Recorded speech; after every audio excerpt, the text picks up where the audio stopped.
Assalamualaikum warahmatullahi wabarakatuh. Perkenalkan, nama saya Gustaf Faradin Ahsan Abimanyu dengan NIM akhir 105 akan menjelaskan apa itu integrasi ekonomi. Integrasi ekonomi adalah proses yang dimana dua atau lebih negara bekerja sama untuk menghapus hambatan perdagangan dan ekonomi di antara mereka.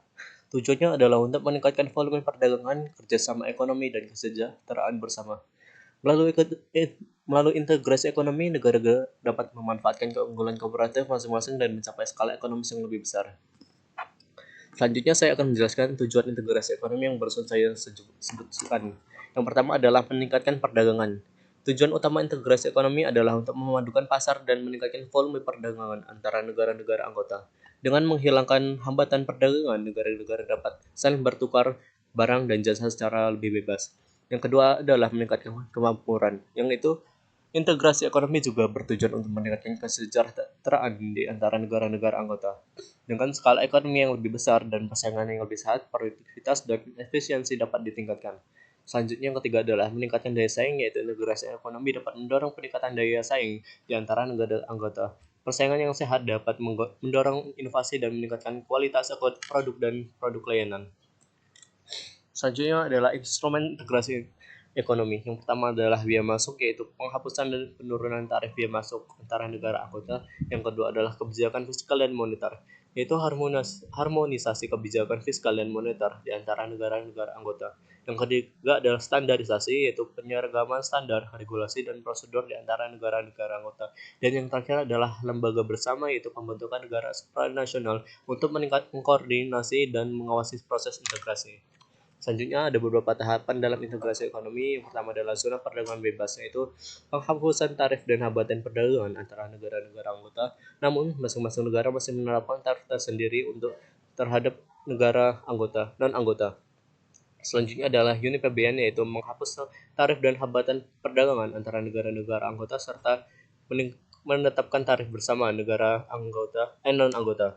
Yang terakhir adalah pasar bersama, yaitu selain penghapusan hambatan perdagangan juga terdapat kebebasan pergerakan faktor produksi seperti tenaga kerja dan modal. Selanjutnya ada beberapa indikator integrasi ekonomi. Yang pertama adalah trade ratio, yaitu peningkatan perdagangan antara negara anggota sebagai akibat dari penghapusan hambatan dan hambatan perdagangan. Selanjutnya adalah trade diversion, yaitu pengalihan perdagangan dari negara anggota ke negara anggota non-anggota ke negara anggota sebagai akibat dari penghapusan hambatan perdagangan. Yang terakhir adalah aspek penting, yaitu faktor pasar, faktor produksi, dan kebijakan ekonomi merupakan tiga aspek penting untuk menentukan derajat integrasi ekonomi. Selanjutnya ada beberapa manfaat untuk menerapkan integrasi ekonomi. Yang pertama adalah spesialisasi, yaitu setiap negara dapat fokus pada produksi komoditas unggulan berdasarkan keunggulan komparatif. Yang kedua adalah skala ekonomis, yaitu pasar yang lebih besar memungkinkan produksi massal dan penurunan biaya produksi. Yang ketiga adalah diversifikasi produk, yaitu meningkatkan aneka ragam produk yang diperdagangkan antara negara anggota. Yang terakhir adalah peningkatan lapangan kerja, yaitu meningkatkan volume perdagangan dan produksi akan meningkatkan kesempatan kerja. Adapun kerugian ketika menerapkan integrasi ekonomi, yang pertama adalah hilangnya kedaulatan negara, yaitu integrasi ekonomi membatasi kemampuan negara untuk menerapkan kebijakan fiskal, keuangan, dan moneter secara mandiri. Yang kedua adalah potensi pengangguran yang meningkat, yaitu maksudnya tenaga kerja dan produk dari negara lain dapat mengancam lapangan kerja di dalam negeri.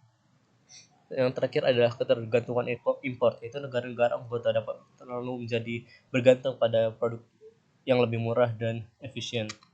Yang terakhir, adapun tantangan dan peluang dalam integrasi ekonomi. Yang pertama, tantangannya adalah hilangnya kedaulatan negara.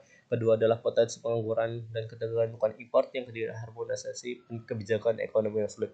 Terus ada peluangnya, yaitu peningkatan perdagangan dan investasi, meningkatkan daya saing dan efisiensi, dan terakhir ada peningkatan kesejahteraan masyarakat.